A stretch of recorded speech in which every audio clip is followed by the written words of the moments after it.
আমার আপনারা দেখেছেন হুজুরদেরকে বলা হতো ধর্ম ব্যবসায়ী, আমাদেরকে বলা হয়েছে ধর্ম ব্যবসায়ী।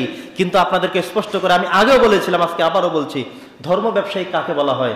যিনি তার সুবিধার জন্য একটা ধর্ম পালন করেন, সুবিধাভুক্ত হয়ে তিনি আবার সাথে সাথে ধর্ম পাল্টায় ফেলান। তার মানে হলো, দেখবেন নির্বাচন আসলে আমাদের কিছু নেতারা টুপি মাথায় দেওয়া শুরু করে, কিছু আছে হাতের মধ্যে তসবি নেওয়া শুরু করে, কিছু আছে পাঞ্জাবি গায়ে দেওয়া শুরু করে। নির্বাচন শেষ, পাঞ্জাবি শেষ, তসবি শেষ, টুপিও শেষ। এটাকে বলা হয় ধর্ম ব্যবসায়ী। ঠিক কিনা বলেন? আপনারা দেখেছেন সালমান এফ রহমান, দাড়ি ছিল কতগুলো, ছিল না দাড়ি? এই মানুষটি পালানের ভয়ে, ধর্ম ব্যবসায়ী তো ও যে ব্যক্তি তার পালানের জন্য ধর্মকে দাড়ি করে ব্যবহার করে আজকে পালানোর সময় দাড়িগুলো শেষে এরপরে নৌকার মধ্যে টলার মধ্যে উঠেছে পালায়ন করার জন্য। নাউজুবিল্লাহি মিন যালিক। ধিক্কার তাদের জন্য। ধর্ম ব্যবসায়ী হলো ওরা যারা দাঁড়িয়ে রেখেছে ধর্ম ব্যবসা করতে, যারা নির্বাচন আসলে টুপি মাথায় দেয়, সামনের কাতারে বসে তসবি হাতে নেয়, পাঞ্জাবি গায়ে দেয়, নির্বাচন শেষ হয়ে গেলে সরে যায়, ওরাই হলো ধর্ম ব্যবসায়ী। আমরা টুপি আগেও মাথায় দিয়েছি, অন্যকে ক্ষমতায় আসলেও দেব, আগেও এখানে বসে কোরআনের কথা বলছি, আগেও জামা ছিল, এখনো জামা আছে, আগেও দাঁড়িয়ে ছিল, এখনো আছে, ইনশাল্লাহ কবরে যাওয়া পর্যন্ত দাঁড়িয়ে ইনশাল্লাহ থাকবে। এবার যেই ভয় আমাকে দেখান, যেমন করেন, আমাদের দাড়ি সরে যাবে না। বন্ধুগণ আমার, ধর্ম ব্যবসায়ী আমরা নই। ধর্ম ব্যবসায়ী ওই মানুষেরা যারা ধর্ম বিক্রি করে করে এরপরে নিজেদের চেয়ার, নিজেদের ভোট, নিজেদের ইজ্জত ঠিকানার জন্য তারা করে। ধর্ম ব্যবসায়ী হলো এরা। আপনারা দেখেছেন সংসদ ভবনে বলেছে, ঘুম থেকে উঠি আগে যায় নামাজ খোঁজে, ঘুম থেকে উঠেই তসবিহ খোঁজে, ঘুম থেকে উঠেই ফজরের নামাজ পড়ে। তো সেই মানুষগুলোর চরিত্র কি মানুষ হত্যা করা? যে মানুষটি ঘুম থেকে উঠে আগে ফজরের নামাজ পড়ে সে তো কখনো এত অপবিত্র হতে পারে না, তো পাষাণ হতে পারে না, মানুষ হত্যাকারী হতে পারে না, তো নিষ্ঠুর হৃদয় হতে পারে না, স্বৈরাচারী হতে পারে না, বরং নামাজি মানুষ সবসময় অন্যায় থেকে বিরত থাকে। হাদিসের মধ্যে আল্লাহ রাসূল বলেছেন যে একজন মানুষ যিনি নামাজ পড়েন তাকে এই নামাজের কারণে, নামাজের যে কোয়ালিটি, নামাজের যে কোয়ান্টিটি, নামাজের যে মূল্য, এটা হলো তিনি সমস্ত আনিল ফাহশাই ওয়াল মুনকার, সমস্ত অন্যায় থেকে সরে থাকবেন। আপনি একদিকে মানুষ মারার কথা বলবেন, একজনে মানুষকে গুম করে দিনের পর দিন, রাতের পর রাত তার বাবা মা থেকে, স্ত্রী থেকে, সন্তান থেকে তাকে সরিয়ে রাখবেন, আরেকদিকে বলবেন ফজরের নামাজ পড়ি, কোরআন তেলাওয়াত করি। এত মিথ্যা কথা এই পৃথিবীর জমিনে আর কেউ বলেছে কিনা ইতিহাস খুঁজে আমরা পাইনি। বন্ধুগণ আমার, একটা কথাই বলতে চাই, সেটা হলো আমরা কারো প্রতি আক্রোশ না, কারো প্রতি রাগ জিত না। সবচেয়ে কষ্টের বিষয় হলো যে ওলামায়ে কেরামদেরকে যারা কষ্ট দিবে, আপনারা এই মানুষগুলোকে বেশি করে চিনে রাখবেন। ওলামায়ে কেরাম আমাদের প্রত্যেকের মূল সম্পদ। এই বাংলাদেশে এমন কোন আলেমটা ছিল যার ব্যাপারে তারা বিচার করে নেয়, যার ব্যাপারে তারা মামলা দায়ের করে নেয়?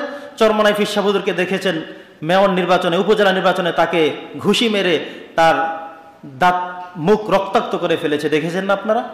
দেখেছেন জামাত ইসলামের বড় বড় আমিরদেরকে, বড় বড় লিডারদেরকে তারা সব হত্যা করে করে শেষ করে দিয়েছিল, তাদের সন্তানদেরকে গুম করে রেখেছে, অনেককে মেরে ফেলেছে, কেউ গুম থেকে বেরিয়ে আসছেন। কে ছিল এমন বাকি?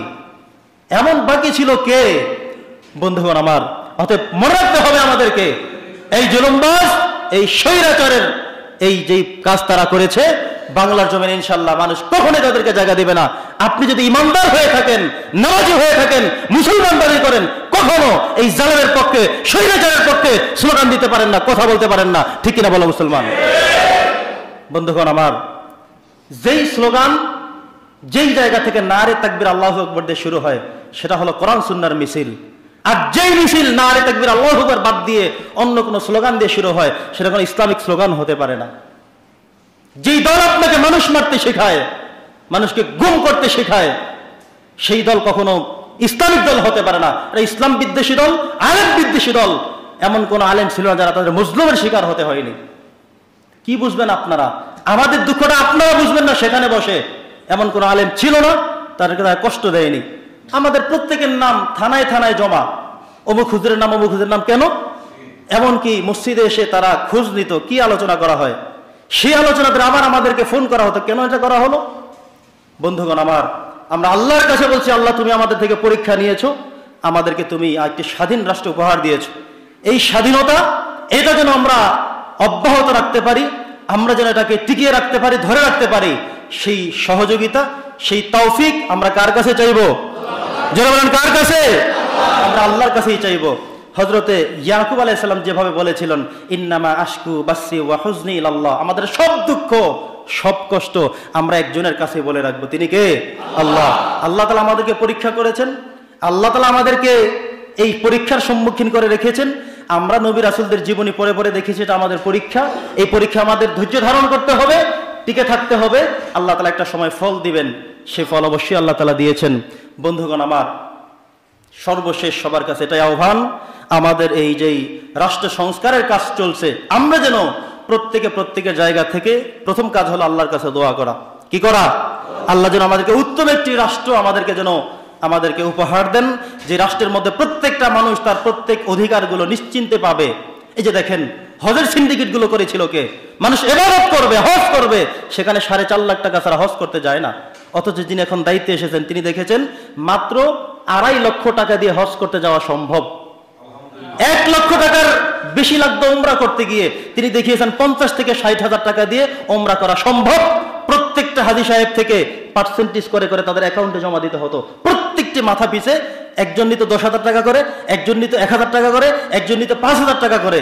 এটা সরকার দলীয় লোক জিম্মি করে রেখে মানুষকে একটা ইবাদত করবে, হজ করবে, সেটার মধ্যে তোমরা ভাগ বসায় রেখে মানুষকে ইবাদত থেকে দূরে সরিয়ে রেখেছো। ইনশাআল্লাহ আমরা এমন একটা বাংলাদেশ চাই, যে কোনো মানুষ ইচ্ছা করলেই যেন আমার নবীর রওজা জিয়ারত করে আসতে পারে, যে কোনো মানুষ যেন উমরা করতে পারে মাত্র 50,000 টাকার বিনিময়ে। তিনি তার মনে স্বাদ পূরণ করতে পারবেন। যখন লক্ষাধিক টাকা ছিল, মানুষের স্বপ্নটাই ম্লান হয়ে গিয়েছিল। যখন 4.5 লাখ টাকা ছিল হজের মূল্য, মানুষ চিন্তাই করতে পারে না হজ করবে কিভাবে। আমরা চাই এগুলোর অবসান ঘটুক। যত জায়গায় দুর্নীতি ছিল সবগুলো উন্মোচিত হয়ে যাচ্ছে এবং হবে। তারা যে কাজগুলো করেছে, যত জায়গায় জিম্মি করেছে, আলেমদেরকে নির্যাতন করেছে, বন্দী করেছে, ফাঁসির কাস্টে ঝুলিয়েছে, ওয়াজ করতে দেয় নাই, মাহফিল করতে দেয় নাই, গুম করে রেখেছিল, এই সব কিছুই আল্লাহ তাআলা ইনশাআল্লাহ খুব রিসেন্টলি আমাদের কাছে একে একে সব প্রকাশের ব্যবস্থা করে দিয়েছেন কে?